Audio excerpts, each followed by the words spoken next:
Hi, Russell Cummings here. Just wanted to talk to you about developing a 20-year life plan. 20-year life plans are one of those really important elements that I find are essential in most businesses. And it's essential because if you're going to have a business, you need to know where you're heading.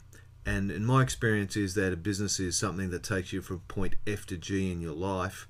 You need to know whether that's going to be a 2-year stint or a 20-year stint. And I guess understanding where you want to be in your life will tell you what vehicles you're going to need to move between and whether you need to renovate and rev up your vehicle in order to get you where you want to go.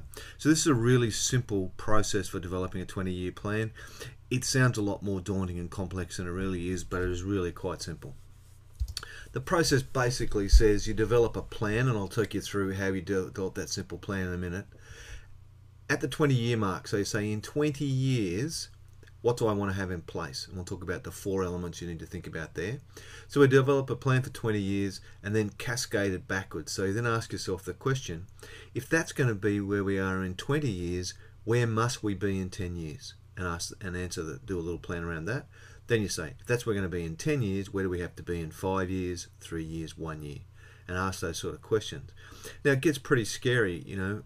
I did this with my wife many years ago, and we worked out that in order to get to our 20-year plan, if we didn't really get stuck into things and tick off our 5-year plan, there was no chance of us hitting our 20-year plan, and it really helped us get focused on what we needed to do.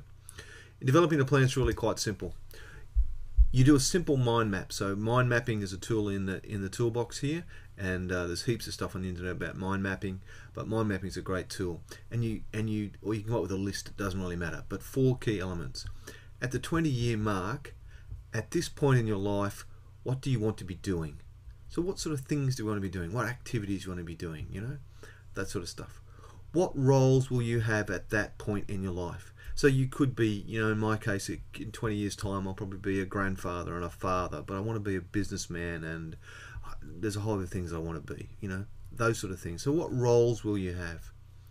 What do you want to have accomplished at that point in your life? So at that point in your life, at the 20-year mark, what do you want to have ticked off and accomplished?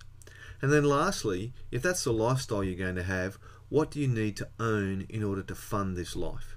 Okay, so what sort of assets do you need to own? What sort of investments do you need to have in place? What sort of things do you need to own that will generate the revenue? So it could be businesses, it could be properties, it could be share market portfolios. What do you need to own in order to help you to deliver what you want in 20 years' time? And you just do that at 4 stages. So it's really quite simple. It's not a complex plan. There's not a lot of detail. This is a highly strategic activity. So that's 20-year life plans. Encourage you to do one. Very, very powerful tool. Get stuck into it today. Thanks.